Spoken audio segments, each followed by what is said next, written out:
This week's review is very new, and yet it's called a Veteran.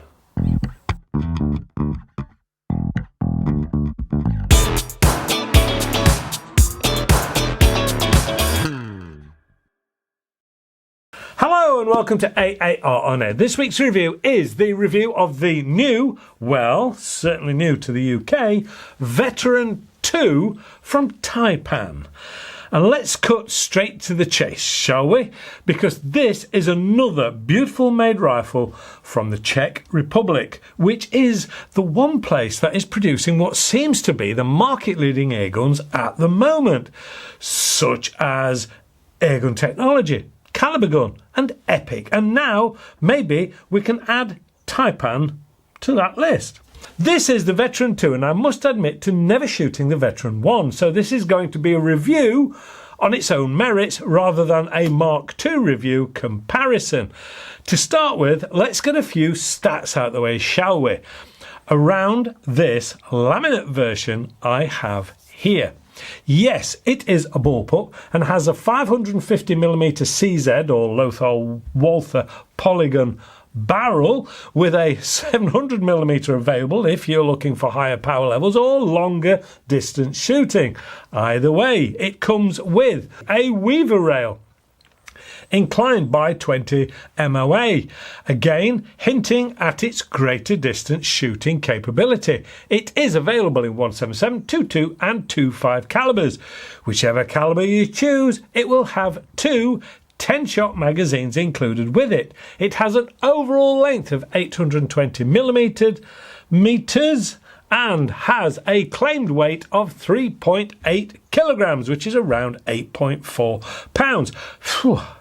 Naturally, that weight was unscoped. It has a maximum air capacity in this non-tactical version of 311 cc's. Interestingly enough, the manual states this has a maximum 300 bar fill pressure, which should give you a serious amount of shots in sub-12 format. However, the bullpup does have a maximum 250 bar stamped on the side, so naturally I would run with a 250 bar fill pressure. Still, I would expect more than enough shots for a session from the reservoir and that 250 bar pressure. As I've already hinted at, there is a more tactical version available which has a Kevlar bottle up front with a higher 480cc capacity should you really want to win the most shots in the top trumps competition. I think that's enough on the stats. Let's take a closer look, shall we? From the front then. The first thing is that oversized silencer. This is the short version and a much longer version is available should you prefer. It is a little on the chunky side, and if I was going to be super critical, I would have preferred to see a more flowing shape to it. But let me know what you guys think about that. It isn't a standard 1/2-inch UNF thread though. It is instead fitted to the shrouded barrel with small grub screws on the end, which will reduce your options most probably. The one thing I do need to immediately add is that this supplied and pre-fitted silencer is very efficient, and I don't see a reason why you'd want to change it anyway. Moving further back, there is the air gauge that is under that barrel and at the end of the air cylinder, which is a white on black Taipan labelled and oversized item that is pretty easy to read. Directly behind this is the twist cover for the filler point, which must be said is really quite smooth in its action and silent. Moving further back, you come to that Weaver Picatinny mount, which will make any scope fitting very easy. It must be said that there is very little styling to needlessly clutter the design, and often less is more. The stock is a one-piece grey laminate and is beautifully made, and whilst at first it seems quite wide at the front, it does make resting this either on the palm of your hand or a normal rest very easy and very comfortable. The front is smooth and not stippled, and probably better looking for it, to be fair. By the time the stock flows back to the grip, it slims down nicely, and stippling is then added for the grip. This stock then flows back to the fixed rubber buttstock. The super smooth side lever protrudes through the stock, and is worth noting that this is ambidextrous and can be moved from the right hand side to the left hand side if you prefer. The adjustable two-stage trigger is also housed in this one-piece stock and has an in-trigger safety system, which strangely enough is back for fire and forward for safe. Finally, moving back up to the top, we find the gap where the magazine is loaded, or indeed a supplied single shot tray can be put in there as well. The magazines are very Virarch-esque in their simple design. Loading them is about as simple as it gets. You simply pop in your chosen ammunition face forwards until all spaces are full. Once you've done that, then pull back on that side lever and pull back on the magazine lock system. Once you're in place, push forward on the side lever and it will automatically slide that switch forwards. Switch for whatever better term we want to use. Now at this point we notice there is no cheek rest, just cold metal finish, which won't bother some people but may upset some others. Me? If it's cold enough for my face to stick to this metal, then I'm stopping inside in front of the fire. Let's take a look at the power levels, shall we? This is my preferred caliber of 177, and dropping this over the chronograph and firstly using pretty standard 8.44 grain pellets, it saw 774 feet per second, which is 11.23 foot-pounds or 15.23 joules. As always, it wouldn't be a full test without checking out the heavier 10.34 grain pellets, and with these on board it saw 719 feet per second, which is 11.87 foot-pounds or 16.09 joules. So more than enough power for whatever use you may want this Taipan for. Let's get some glass on top, shall we now? I've chosen one of the new Tauron 4-16 34mm tube scopes from Vector Optics to keep the overall finish shorter looking, but still give me maximum chance of making this rather splendid looking bullpup and me look efficient. 40 metres as usual. Here we go. Here we are on the range. Now, normally I ignore it, and to a certain extent I am ignoring it, and I'm proving somebody just they're being silly. Somebody's had a go and accused me of being a liar. When you get close to the target, you know the flak is at its thickest, but there you go. In fact, I've had two YouTubers, one, a very big one, try to have a go, which was completely uncalled for, and I've actually done work for this guy in the past and promoted him. And the other one I've also promoted and done as well, which is a bit upsetting because you try your best to help these people and they just have a go at you and stab you in the back. But hey, et tu brute. What is it about? It's about the fact that they're accusing me of not shooting out at 40 metres. Now this range from where I'm sat here will do 75. If I get myself back up there, I can easily do 100 metres, which I have done. And I've actually done the walk before to show people what it is. But the fact that I don't do it every time, and one guy says that I should have a camera over my shoulders. Well, there's a camera 1, 2, and there's another one down there. These cameras are £2 a piece. So you want me to spend another £2 and have another camera, or do you want me to do it on the cheap with your iPhone like half of them do? No, I'm not about that.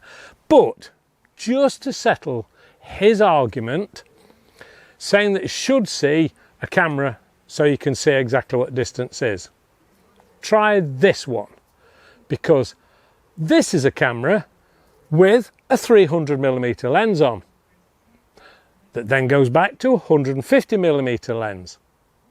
Then we're going to a 60mm lens that goes all the way back to 24mm. Now, you cannot tell from those at all how far away that target is.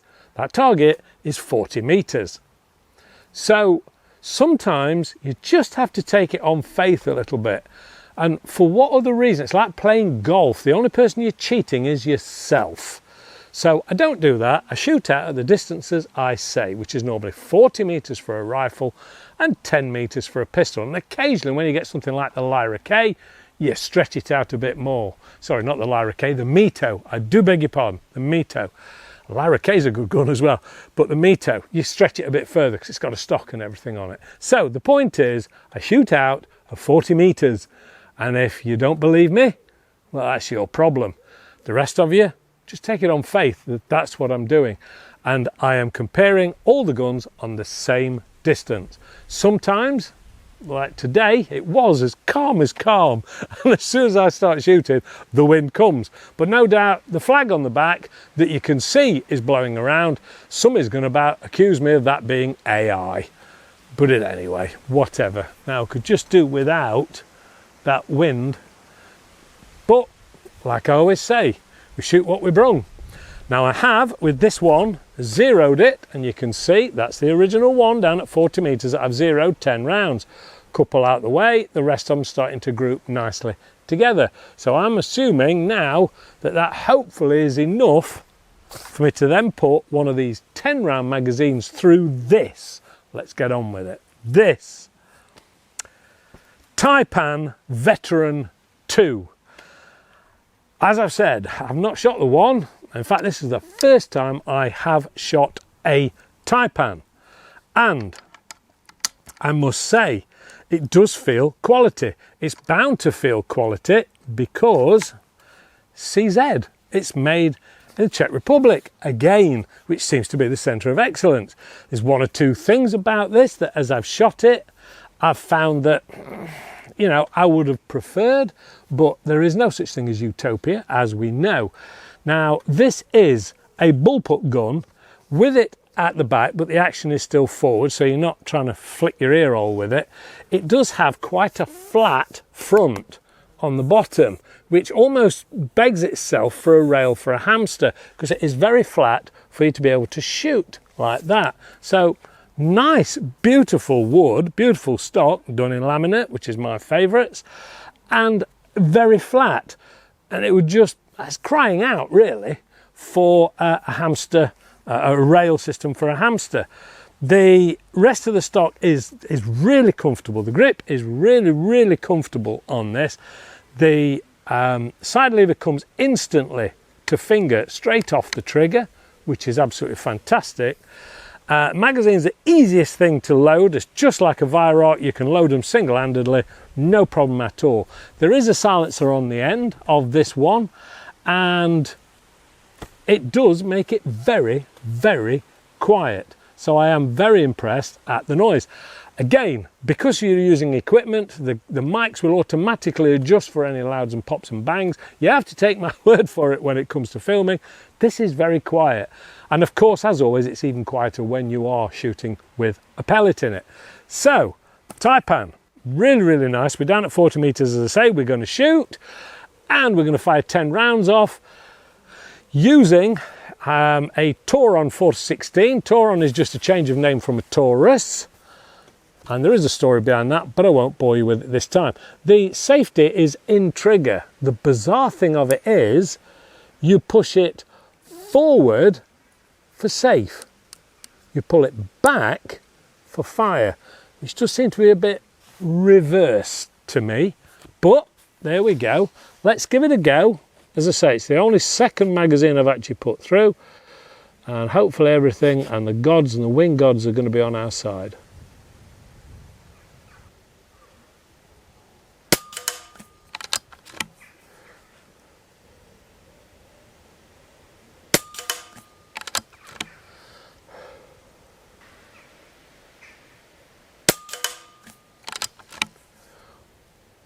I think that's thrown itself back out the back of the trap.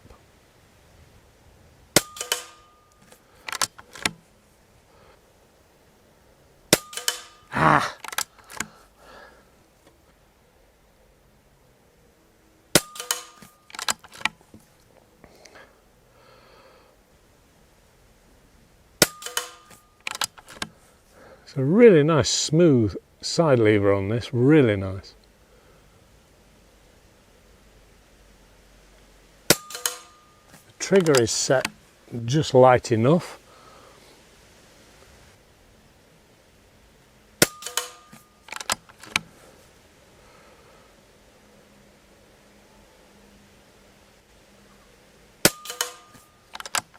I think that's it.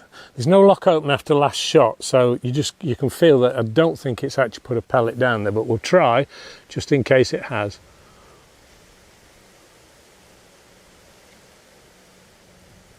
No, that's it, it's empty. So forward on the trigger safety, which is bizarre, then you pull back on that, lift it out, and the whole thing goes forwards, and it's empty. So let's go and get it first, shall we? And see what the results are.